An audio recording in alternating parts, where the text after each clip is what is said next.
नमस्कार, न्यूज 18 राजस्थान पर आप सभी का स्वागत है। मैं हूं आपके साथ हेमंत कुमार। चलिए रुक करते हैं फटाफट खबरों का।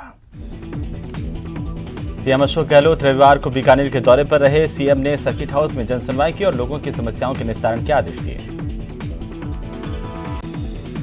वहीं बीकानेर में सीएम ने मीडिया से मुखातिब होते हुए मुद्दों को लेकर केंद्र सरकार पर जमकर हमला बोला। सीएम ने कहा कि देश में संविधान की धज्जियां उड़ रही हैं। वहीं करौली हिंसा को लेकर सीएम अशोक गहलोत ने कहा कि इसे लेकर प्रधानमंत्री और केंद्रीय गृह मंत्री को जवाब देना चाहिए। बीजेपी तुष्टीकरण की राजनीति कर रही है, प्रदेश में कानून का राज है। तो एआरसीपी के मामले को लेकर के मुख्यमंत्री अशोक गहलोत ने केंद्रीय जल शक्ति मंत्री गजेंद्र सिंह शेखावत पर तीखा हमला बोलते हुए कहा कि जो पीएम से एक नेशनल प्रोजेक्ट घोषित नहीं करवा पाए वे किस बात के मंत्री हैं। एआरसीपी को लेकर जलदाय मंत्री महेश जोशी ने भी ट्वीट कर केंद्रीय जल शक्ति मंत्री गजेंद्र सिंह शेखावत से सवाल किया। पूछा, एआरसीपी का राष्ट्रीय प्रोजेक्ट के तौर पर कब शिलान्यास किया जाएगा।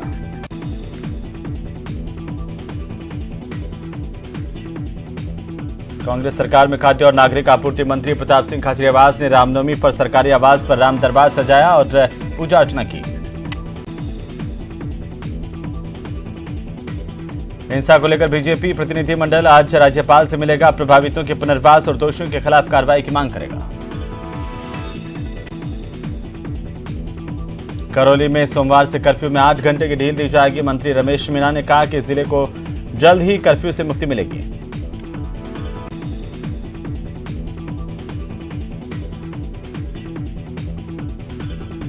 कर्फ्यू खत्म करने और जिला मुख्यालय में शांति बहाली को लेकर ग्रामीण विकास और पंचायती राज मंत्री रमेश मीणा ने दोनों समुदायों की अलग अलग बैठक ली और चर्चा की। मीणा ने लोगों को जल्द सामान्य जनजीवन बहाल करने का भरोसा दिया।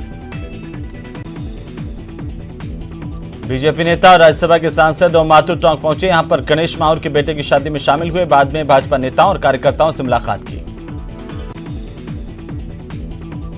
टोंक शहर के अवैध तरीके से चल रहे स्विमिंग पूल में 9 साल के अयान के डूबने के बाद शहर में सनसनी फैल गई। बच्चे को सादत अस्पताल पहुंचाया गया, जहां डॉक्टर्स ने इसे मृत घोषित कर दिया। झुंझुनू में चोरों ने विद्या विहार नगरपालिका के वार्ड संख्या 4 में एक घर में सोने चांदी के गहनों के साथ नकदी रुपयों पर हाथ साफ कर दिया।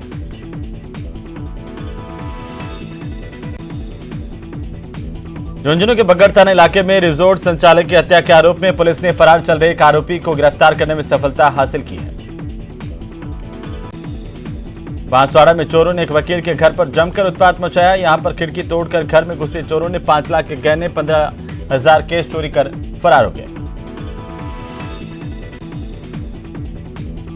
पाली शहर के प्रमुख सराफा बाजार पटवा में 29 मार्च को 2 दुकानों के ताले तोड़कर लाखों रुपए के नकदी समेत अन्य कीमती सामान चुराने वाले आरोपी को पुलिस ने आखिरकार 12 से गिरफ्तार किया है।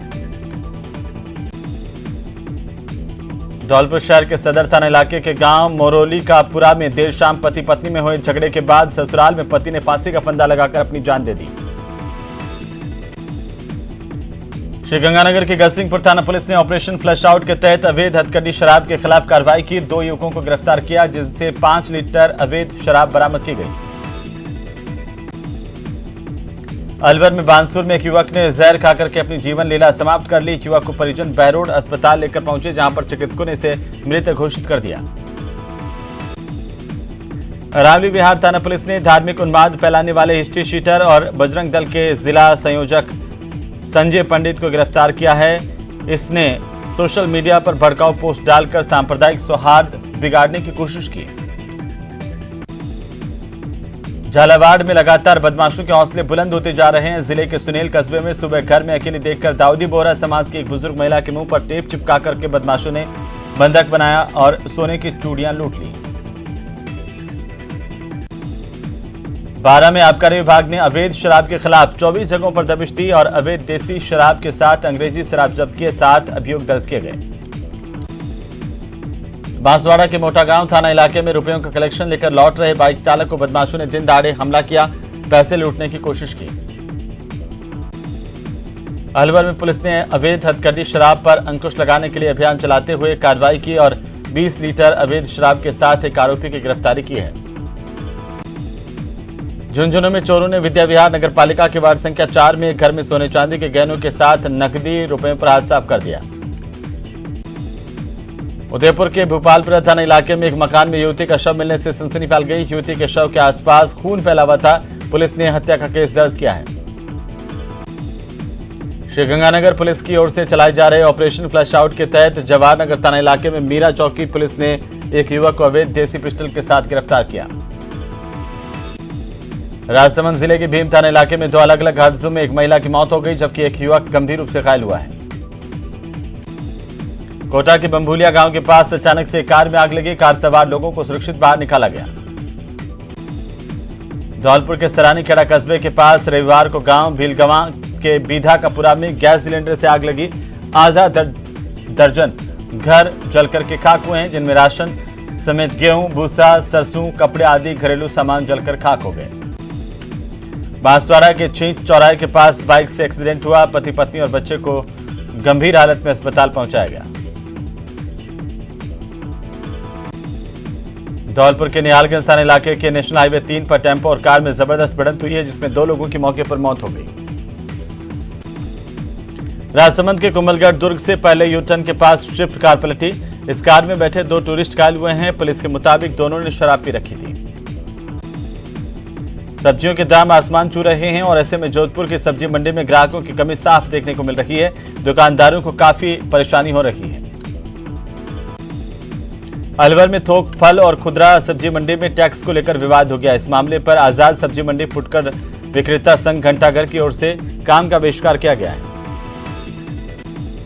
अलवर में हाईवे अथॉरिटी के अधिकारी राजस्थान हरियाणा बॉर्डर पर पहुंचे और हाईवे का जायजा लिया। साथ ही अधिकारियों के साथ हाईवे को लेकर अहम चर्चा की गई। राजसमंद के देवगढ़ में रामनवमी पर भीम विधायक की ओर से शोभा यात्रा में आगे चलने पर कुछ देर के लिए शोभा यात्रा को रोक दिया गया। झालावाड़ के कई गांवों में रामनवमी पर माता के साधकों की ओर से धधकते अंगारों पर निकलने की बरसों पुरानी परंपरा का आयोजन किया गया। प्रतापगढ़ के धरियावद में पालीवाल समाज मांगलिक भवन पर महिला मंडल की ओर से चैत्र नवरात्र पर 1 दिवसीय गरबा का आयोजन किया गया।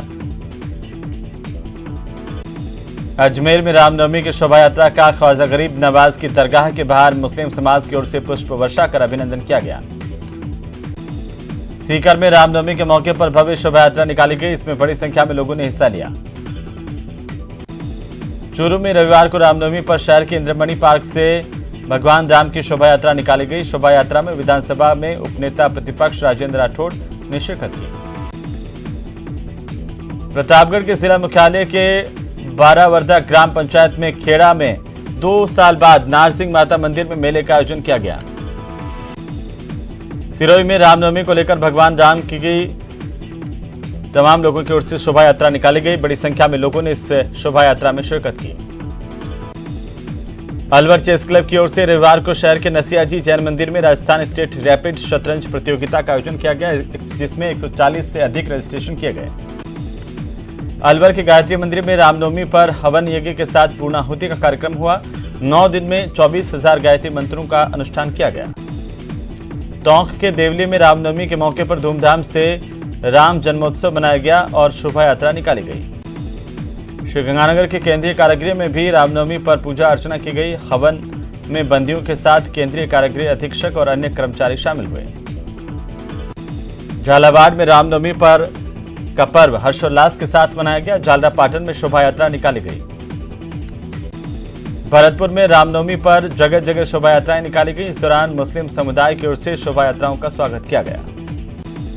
रामनवमी पर बांसवाड़ा नगर परिषद को नया भवन मिला है, जिसे 50 लाख में तैयार किया गया। इसका उद्घाटन बांसवाड़ा के विधायक और मंत्री अर्जुन बामणिया ने रविवार की शाम को किया है।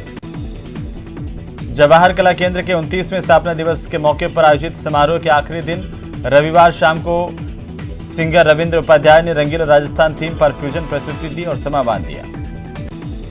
जोधपुर में गणगौर की भुलावनी यात्रा यानी पीहर भेजने की रस्म अदा की गई। बड़ी संख्या में लोग गणगौर के दर्शन करने के लिए पहुंचे।